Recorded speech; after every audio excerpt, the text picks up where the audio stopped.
Assalamualaikum warahmatullahi wabarakatuh. Saya Nasya Dewi Mulyanti, mahasiswa semester 2 Bimbingan dan Konseling Islam Universitas Islam Negeri Sultan Haji Muhammad Idris Samarinda. Di sini saya akan menjelaskan tentang pendekatan-pendekatan yang ada di ilmu psikologi, yakni pendekatan Gestalt. Oke, kita langsung saja untuk membahas tentang pendekatan Gestalt. Yang pertama ada pengertian. Jadi, Gestalt itu merupakan sebuah teori kejiwaan yang ada pada otak kita sehingga mampu mengorganisir secara keseluruhan hingga manusia mampu menggambarkan satu kesatuan yang utuh yang memiliki hubungan dalam pola yang sama ataupun mirip.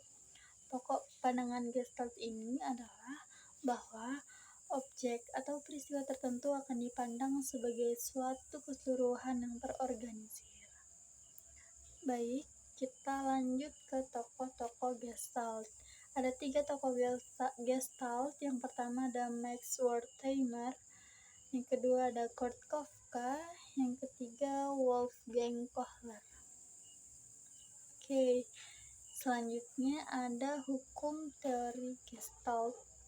Jadi ada 3 hukum teori Gestalt. Yang pertama, hukum kedekatan, bahwa unsur yang saling berdekatan baik waktu maupun ruang dalam bidang pengamatan akan dipandang suatu bentuk tertentu.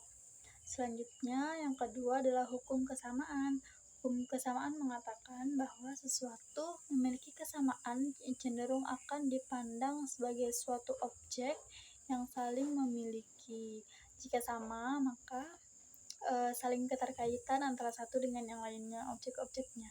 Selanjutnya ada hukum ketertutupan, bahwa orang cenderung akan mengisi kekosongan pola objek atau pengamatan yang tidak lengkap. Jadi, ketika objek-objek yang dilihat itu tidak lengkap, maka orang lain akan cenderung untuk mengisinya. Nah, itu yang dinamakan dengan hukum ketertutupan. Selanjutnya ada prinsip-prinsip Gestalt. Prinsip yang pertama adalah belajar dengan mengkorelasikan antara pelajaran yang satu dengan pelajaran yang lainnya.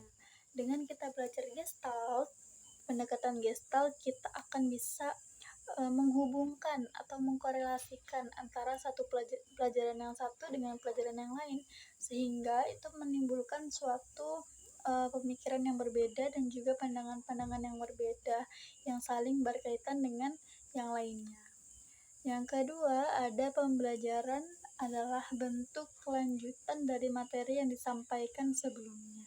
Jadi, ketika kita mendapatkan materi yang sebelumnya, maka sekarang kita juga mempelajari pelajaran yang sebelumnya. Jadi, pembelajaran-pembelajaran yang sudah kita pelajari itu merupakan bentuk kelanjutan dari pembelajaran sebelumnya.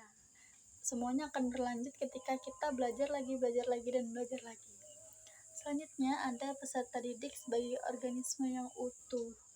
Jadi peserta didik organisme yang utuh, maksudnya tidak tercampur adukan dengan yang lainnya. Selanjutnya, mengalihkan aktivitas. Ketika kita sudah kita memakai pendekatan-pendekatan Gestalt, maka aktivitas-aktivitas yang lainnya itu akan teralihkan gitu. Jadi dan kita tuh fokus ke dalam satu ini saja. Selanjutnya, kesuksesan dalam pembelajaran dipengaruhi oleh kemauan, harapan, dan keinginan peserta didik.